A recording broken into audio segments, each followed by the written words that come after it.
В рамках программы льготного кредитования компания «Зарубеж-Комплект» осуществляет строительство завода по производству колбасно-сосисочной продукции в Гулыбжском районе. Здесь планируется производить копченые и сырокопченые мясопродукты, вареную колбасу, сосиски и сардельки. Вся произведенная продукция будет реализована на внутреннем рынке Абхазии. По поручению президента Республики Абхазия в нашей стране реализуется программа льготного кредитования среднего и крупного бизнеса. Эта программа направлена на реализацию инвестиционных проектов в сфере развития реального сектора экономики. Таким примером является строительство мясного завода, на котором мы сейчас присутствуем, и его реализация также стала возможной благодаря этой самой программе.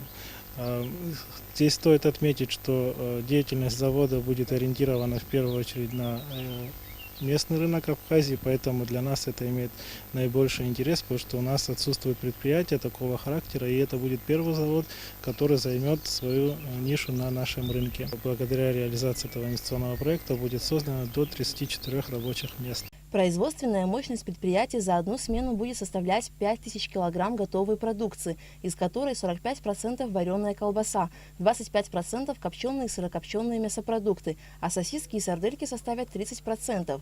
Учредитель предприятия Руслан Анкваб рассказал, что идея строительства колбасно-сосисочного завода зародилась еще 5 лет назад. Только после изучения количества импортируемых мясных продуктов в Абхазию и спроса продукции местного производства было начато строительство завода. Мы начали рынок изучать. Колбаса, сосиски в Абхазии около 2000 тонн заходит и импорт. Это в денежном эквиваленте около 300 с чем-то миллионов рублей.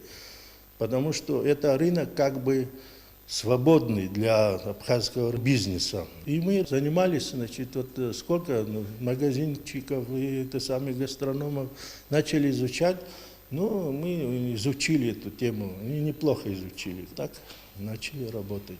Строительство завода еще год назад начала сухумская компания «Градстрой». Общая площадь объекта 500 квадратных метров. Сейчас объект находится на завершающем этапе строительства. Осталось подвести электричество и водоснабжение, а также установить двери, окна и залить пол, а после начать установку оборудования.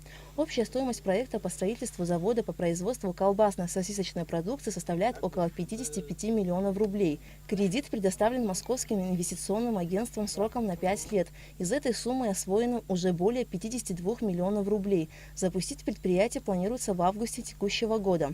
Алика Трапш, Беслан Джинджоли, Абхазское телевидение.